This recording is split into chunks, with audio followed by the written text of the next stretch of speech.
ঈশো কুরআনের ছায়া তলে সমবেত হই, ঈশো কুরআনের ছায়া তলে সমবেত হই, ঈশো আল্লাহ রাসূলের অনুগত হই, ঈশো কুরআনের ছায়া তলে সমবেত হই, ঈশো কুরআনের। সম্মানিত সুধী, এ পর্যায়ে তিলাওয়াত নিয়ে আসছেন চন্দনাইশ অডিশন থেকে উঠে আসা আল কোরআনুল কারীম ইনস্টিটিউটের শিক্ষার্থী সাদ বিন খায়ের, মোহাম্মদ সাদ বিন খায়ের, আল কোরআনুল কারীম ইনস্টিটিউটের শিক্ষার্থী। আমাদের বন্ধুকে মিস্ট্রি বক্স থেকে তার পছন্দের পাড়ার একটি কার্ড সংগ্রহ করার জন্য অনুরোধ করছি। মঞ্চে চলে আসুন।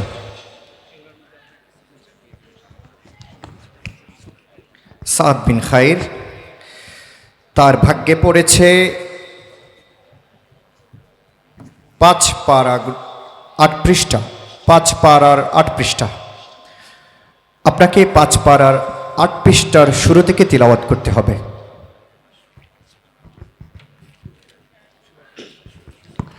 আসসালামু আলাইকুম ওয়া রাহমাতুল্লাহি ওয়া বারাকাতুহু। আউযু বিল্লাহি মিনাশ শাইতানির রাজীম।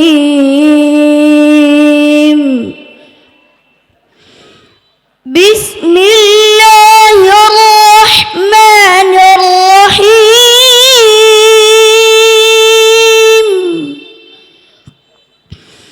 ومن يطع الله والرسول فأولئك مع الذين أنعم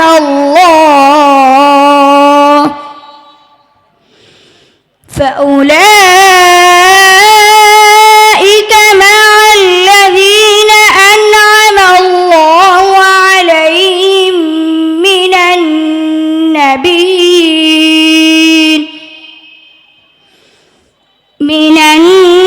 النبيين والصديقين والشهداء والصالحين وحسن أولئك رفيقا ذلك الفضل من الله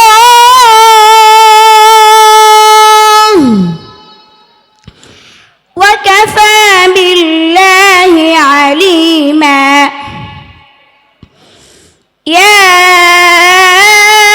أيها الذين آمنوا خذوا حذركم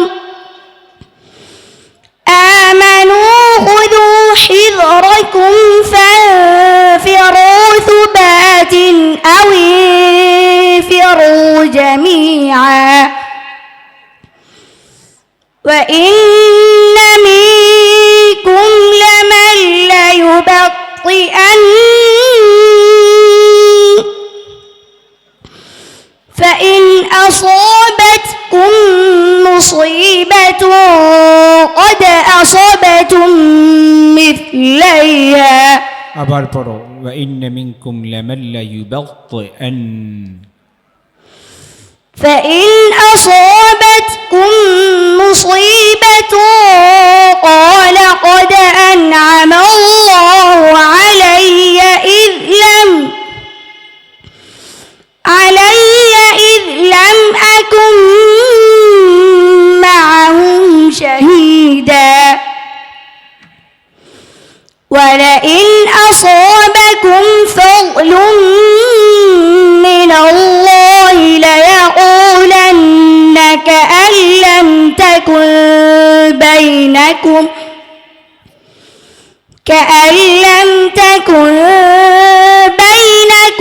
وبينه مودة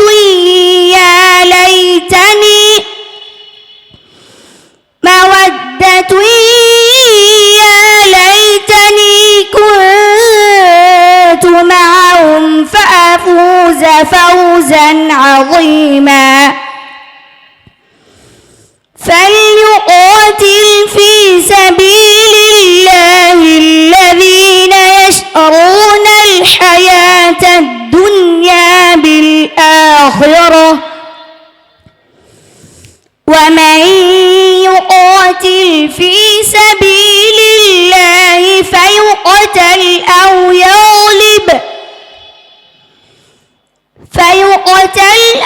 يغلب فسوف نؤتيه أجرا عظيما وما لكم لا تقاتلون في سبيل الله والمستضعفين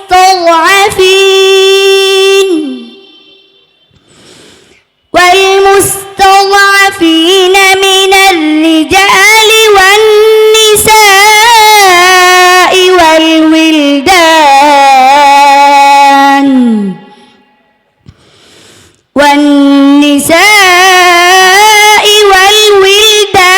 الذين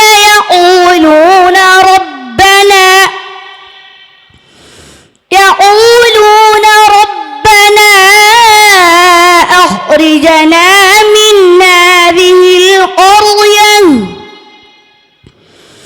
من هذه القرية الظالم أهلها